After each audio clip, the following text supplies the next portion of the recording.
Assalamualaikum warahmatullahi wabarakatuh. Alhamdulillah, alhamdulillahi rabbil alamin. Assalatu wassalamu ala asrafil anbiya'i wal mursalin, Sayyidina wa maulana Muhammadin. Asyhadu an la ilaha illallahul malikul haqqul mubin, wa asyhadu anna Muhammadan abduhu wa rasuluhu was-sadiqul wa'dal amin. Allahumma salli wa sallim wa barik wa karim ahzanul nabiyil karim, ihdinil lazi min jalalika wa innal lazi bin jamalika wa innahu bin kitabika wa tahirin wal mujahidina amma ba'du.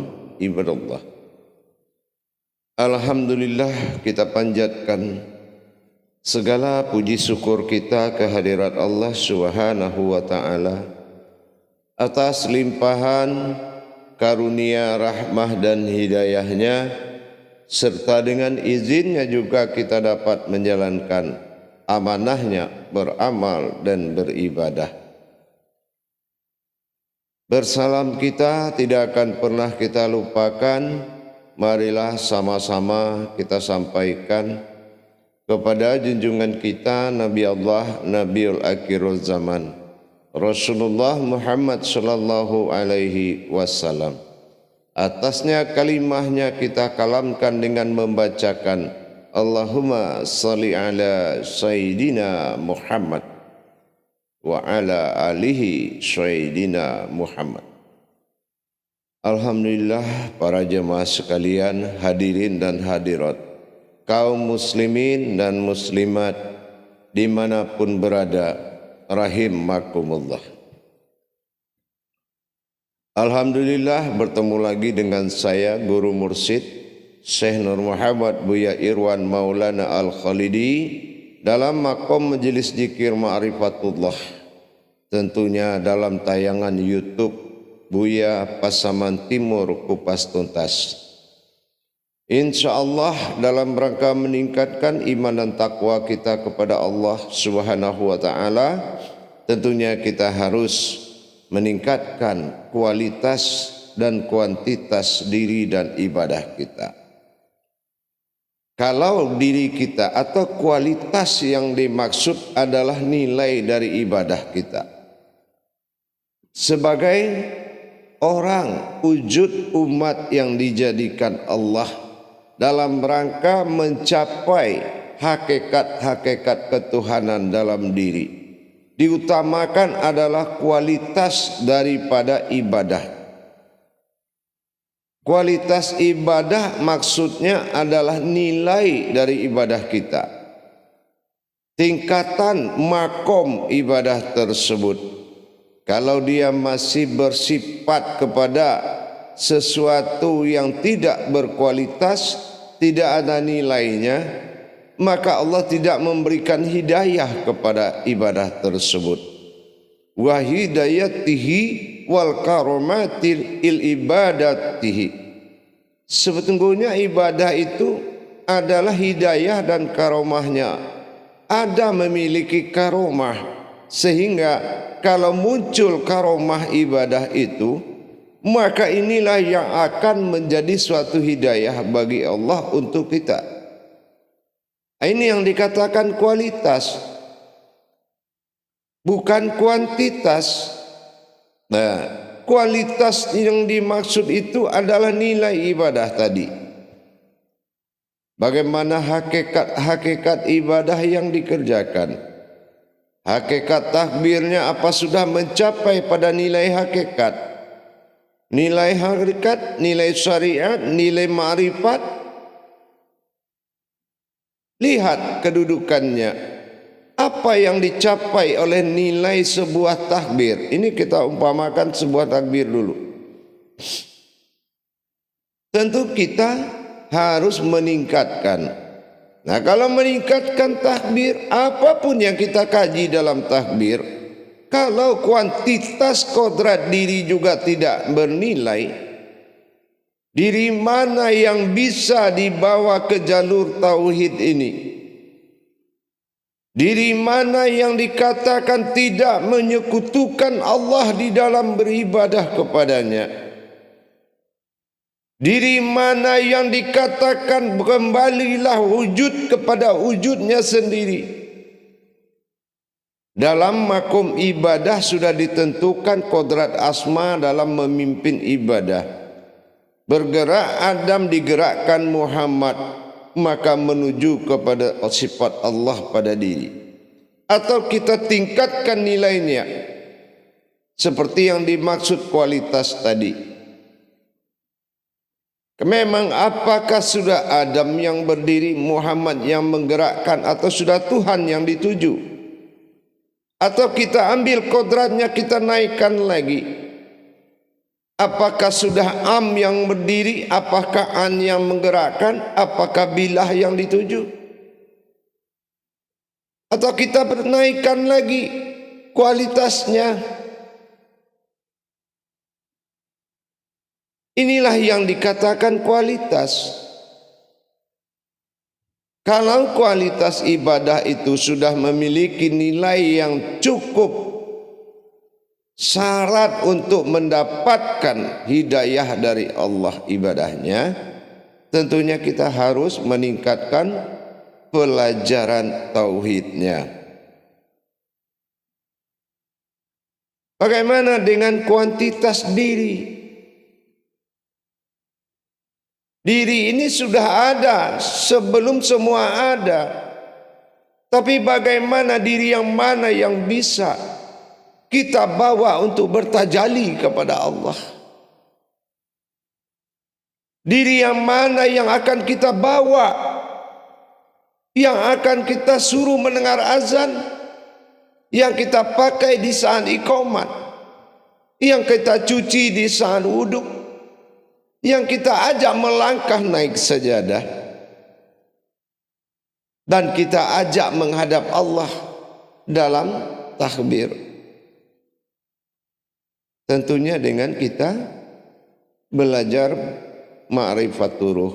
Bagaimana kita bisa mengenal diri?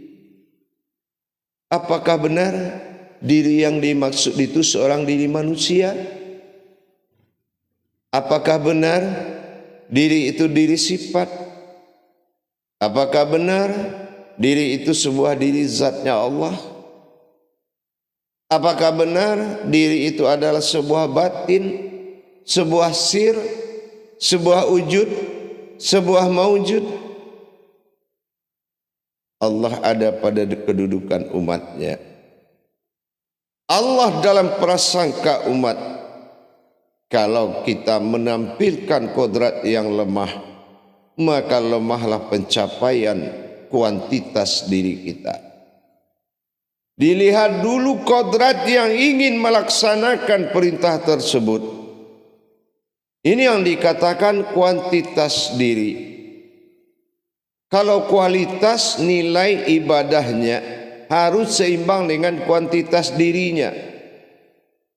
Kalau nilai kodrat dirinya masih seperti jasad dan ruh yang dimiliki juga selain manusia, tentulah bukan Allah yang pantas dihadapi, tetapi kebesarannya.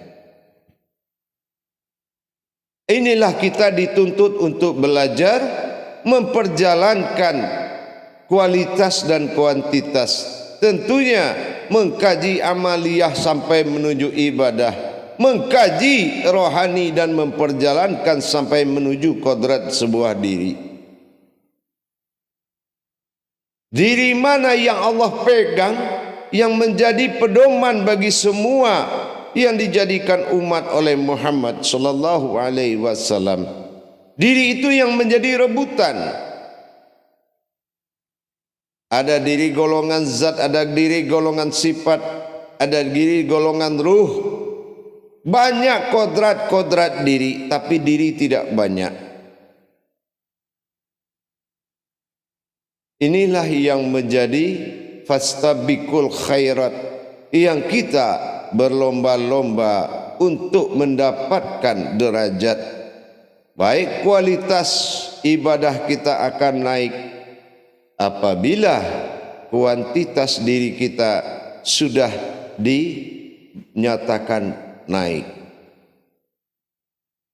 Jamaah para hadirin dan hadirat rahimakumullah.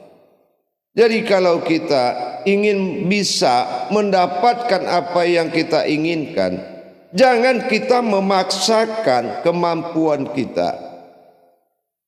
Sudah ada kodrat-kodratnya yang bisa melaksanakan apa yang kita inginkan. Membahas kaji juga begitu. Dalam Islam itu sudah ada tingkatan. Akidah dalam akal, iman dalam rohani, ilmu dalam batin. Semua sudah ada kodrat-kodratnya. Kenapa tidak santai? Kenapa kasakusuk sehingga menghalalkan segala cara, menjadikan perantara-perantara? Apakah itu tidak menuju jalan kafir sindik, kafir rohani? Lebih bagus kita belajar dengan benar, mencari guru yang hak, ilmu yang hak, dan murid yang berhak. Tentu setelah baiat. Jangan dulu kita mencari apa yang diceritakan orang, kita udah ke sana semua. Apa yang dibilang orang sudah begitu semua. Paham-paham begitulah yang harus ditinggalkan. Cukup lama kita hidup para pemirsa dan hadirin. Cukup lama juga kita belum tahu Tuhan. Dikenakan apa?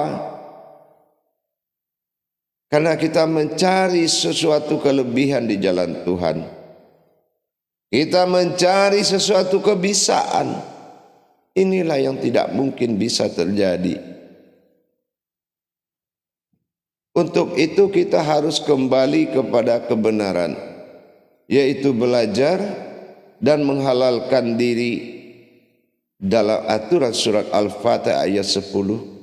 Bagaimana kita menjanjikan diri kita kepada Allah bahwa kita akan benar-benar mencapai jalannya.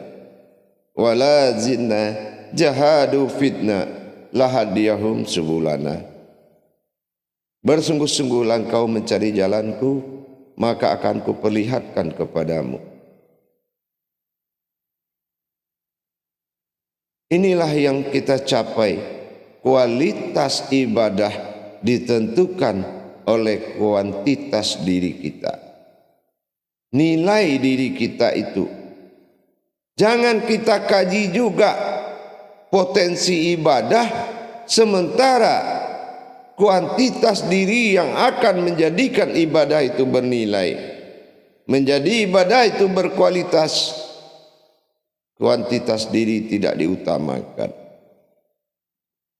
Kalau kita mengkaji diri, bukan diri kita yang kita kaji. Awal diri adalah Tuhan. Pasti kita mengkaji wujud di situ. Pasti kita mengkaji wujud. Bukan kita kaji maujud. Awaludin ma'rifatullah. Kalau memang sudah ada dapat wujud dan maujud bagi diri, itulah yang berasmakan Allah. Dan itulah yang menjadi wasilah dalam menyembah Tuhan. Bernama dia Allah, bukanlah Allah yang bersifat wujud, tapi asma yang menuju husna. Nama yang harus menjadi titian untuk mencari dirinya.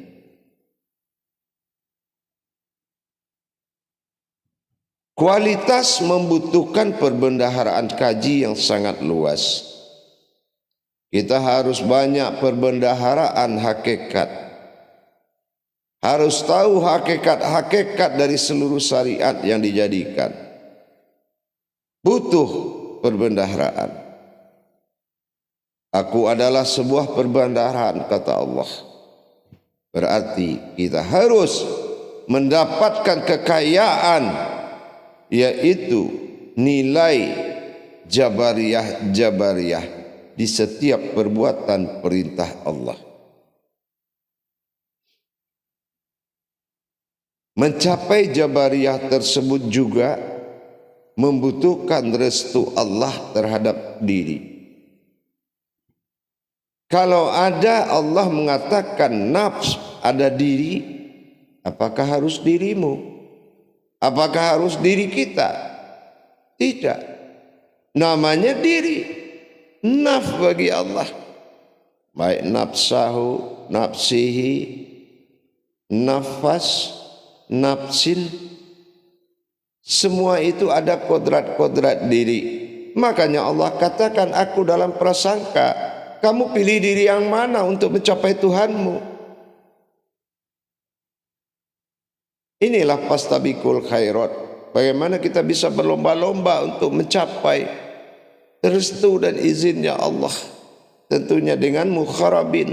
Bagaimana kita mendekatkan diri menjadi satu, tapi tidak menjadi Tuhan. Telunjuk kembali kepada telunjuk. Siapa bilang dua telunjuk? Tapi telunjuk kiri tetap beda dengan telunjuk kanan. Begitulah kita dalam menghampiri, dalam memberangkatkan dan memperjalankan rohaninya. Kita perjalankan rohani itu sehingga sudah pantas dan layak untuk bertatapan dengan Allah. Untuk bermukasyafah, mukasyahadah, mukhalalah, mukarobah, mukabalah, insyaallah.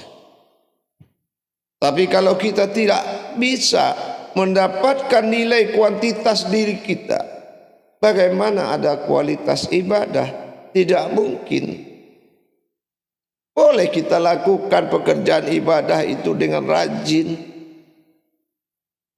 tetapi ada yang tidak bisa dicapai dengan rajin, yaitu sebuah kebenaran. Kebenaran inilah yang menjadi tolak ukur yang paling utama di dalam kita menjalankan perintah Allah. Allah tetap memerintahkan kepada sifat-sifatnya sendiri. Makanya Allah tidak pernah perintahkan makhluk-makhluk lain untuk beribadah kepadanya. Karena tidak semua makhluk yang berasal dari sifatnya sendiri. Apalagi kita, kodrat manusia, dijadikan dari alam rahasianya yang dirahasiakan keberadaan asal usulnya manusia tersebut. Manusia itu lapisan kedua dari zahirnya Allah. Kalau dia masuk kubur, bukan ke tanah tapi menuju unnya Allah, jiunnya Allah, yaitu kembali kepada masa batin. Inilah yang dikatakan hakikat. Jadi kalau kita ingin meningkatkan kualitas ibadah, kita kaji aja solat itu semuanya, tapi kan yang pantas melakukan tidak dikaji. Siapa yang pantas melakukan? Mendirikan kodrat-kodrat Allah semata.